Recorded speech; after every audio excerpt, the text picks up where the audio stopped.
When we went to another builder, Yeah, they were just kind of used car salesmen. They were just trying to lock things down, trying to get the check. Yes. They wouldn't tell us the final amount. We didn't know Yes. how much upgrades were gonna be. Nothing.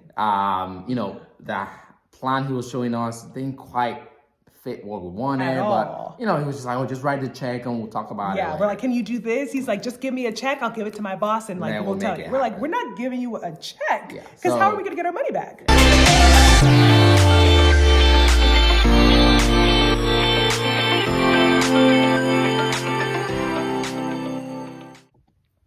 So we ultimately decided to build a semi-custom home and not a custom home.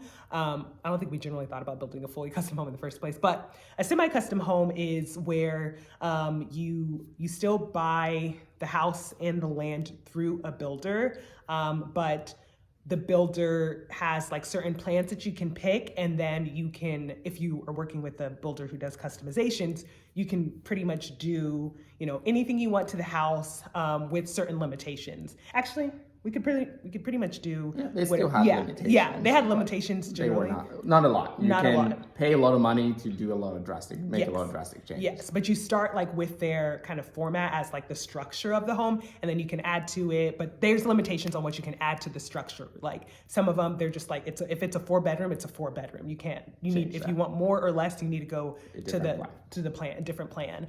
And so that would be semi-custom. Custom is where you buy the land, and then you have a builder. It can be the same people that you bought the land from, but you ultimately own the land, and then they're building the house for you. And so you have 100% freedom of like what you want to build, what it looks like, the plan. Like there's really no limitations other than like your money.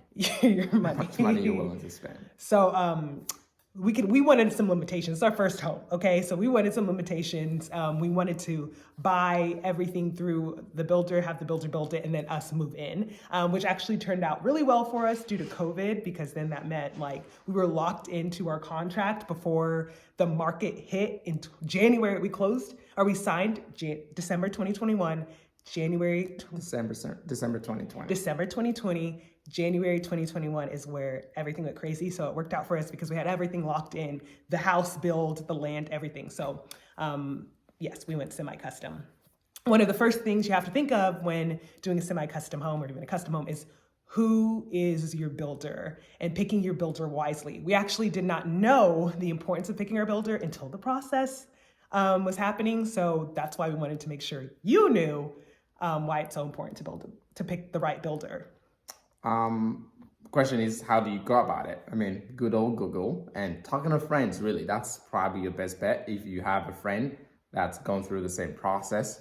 Talk to them about what kind of builder did they use? How was the experience? Do they have other neighbors that use other builders? And then you go online and just read a lot of reviews. And then, to be on the safer side, you're probably better going with a big builder that's built a lot of homes, because they're probably better at it. And usually they have, their reputation to protect, which means they want to build a higher quality home. And inevitably, you're going to run into issues during the building process. And as we'll tell you later, afterwards. And the kind of larger, more reputable builders are more willing to work with you because they don't want you to post bad reviews online.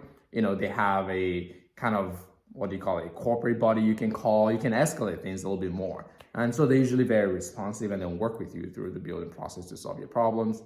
And afterwards, when you move in, to fulfill your warranty request. Yes. And I'll be honest, like looking at a lot of things when you're looking at reviews, a lot of times people leave reviews, and mostly on the negative side. It's probably very few of us who like leave reviews when it's like such a good experience. And so if you start looking at builders and you're really nervous, I think what you can also look at too is like the history of the builder. Like, have they been around for a long time, and what type of houses do they build? There are certain builders that are specific, have specific niches. And so if it's a builder who typically builds like smaller homes or like not luxury homes, that's probably what they're better at. If you're going with the builder who typically does custom home builder, like is a custom home builder and builds nicer homes and has a history of it, yeah, they may have bad reviews, but if they're continuing to build houses and they like are continuing to go on, like they must be doing something right. So that will help you. But also, meeting the people in person was helpful too, because when we were looking at our builders, they were like, usually when you go into a neighborhood, they'll have model homes that are near each other. So we kind of just walked through each model home, and their like builder we liked, like their salesperson that you work with throughout the build process, she was amazing. She was super helpful, super thoughtful. Like we were concerned about like after we signed and started going through the upgrade process, like if it would like end up being so much more than we thought it would be. And she like walked us through like what the upgrades were, like how much it would cost us. Very helpful. When we went to another builder. Yeah, they were just kind of used car salesmen. You know, they were just trying to lock things down, trying to get the check. Yes. They wouldn't tell us the final amount. We didn't know how much upgrades were gonna be. Nothing. You know, the plan he was showing us didn't quite fit what we wanted, but you know, he was just like, "Oh, just write the check and we'll talk about it." Yeah, we're like, "Can you do this?" He's like, "Just give me a check. I'll give it to my boss, and like we'll tell you." We're like, "We're not giving you a check, because how are we gonna get our money back?" Yeah, so just kind of you know, following your own instincts. You know, if something doesn't feel right, what do they say? If it kind of seems too good to be true, it's probably not. Something is off. So I think those are the kind of things to go after. Yes. Communication style, like you are talking, that salesperson in the front, like you are talking to them the entire time, and they're the people who communicate the process to you. So like how many times did we go into our house and like we saw something that like did not look right? Like we came for our fireplace. We chose not to have a mantle on the fireplace. We wanted a clean, modern look. We came in, there was a mantle on our fireplace. Yep.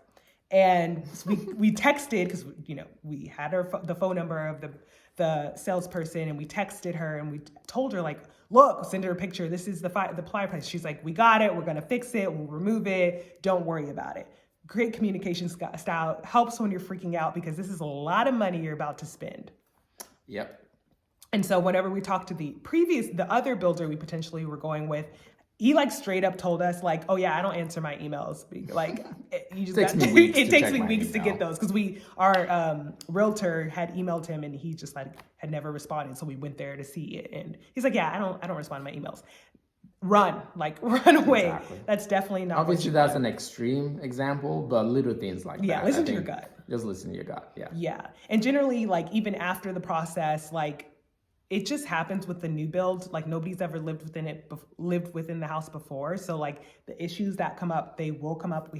We had a year warranty with our builder. And so like even like the first day we came in, it was our fridge. There was no water. No water going through into the fridge. So we sent them a message. They came like within probably that week, and maybe even like the next day or two. Yeah, within a day or two they came. They came and they fixed it. That happened like multiple times throughout the whole entire year. And a lot of times they were like, especially for the higher concerns or issues, they were like more quick to like resolve them and to fix them. So it was super helpful. But we had friends who went with like a more smaller builder, and whenever they had issues. Gosh, I think it may have taken 6 months to fix one of the problems. Yeah. And some of the problems, it's been a year and a half now. They still haven't fixed. I think they've just given They up. just gave up on it. And, you know, I think he decided he's just going to fix it himself. Yeah. It was a minor issue, but a minor unknown issue. And this was a new home. And that's what you don't want, because it's a new home again. And that's the whole purpose of a warranty. And like, if you're coming in there and you're already having to like spend a whole bunch of money bringing people in to fix things, like that's just makes the whole experience like not great. And not great. It's annoying because, you know, that's one of the reasons you want a new home. Correct. Because you feel like everything should be perfect just the way you want it. Yes. And you don't have to spend money on maintenance, because that's one of the advantages of building a new home. Everything is not used, so you don't want them to break down. So when they do, it will be nice if you have a builder that can actually honor the warranty and fix them right away. Yeah, and consider that, because you may have another builder and they look like they're significantly cheaper. Remember, if it's too good to be true, it is too good to be true. Yeah. And they may look like they're significantly cheaper, but you may get that, yes, but then the money that you're about to spend to fix all of their mistakes, is going to be messy. And the building process is just so very messy. Like we'll talk more about that. Like through the process of building our other, like even like the pool build, like working with people who are building stuff, like it's a messy process, and they're inevitably going to mess something up. Exactly. And I think that was also something that was very nice about sales rep. She told us that. The first day she was like, building is messy. It's not going to be perfect, but the final product is going to be great. That's what she told us. And even though we were still extremely frustrated throughout the building process, I think it was nice to know that getting into it, that there were going to be a lot of issues, but to just focus on the fact that they will fix it and address it. You need a builder that's going to keep their word. So yes, use a reputable builder. If that's anything you take away from this, take that away from it. All right.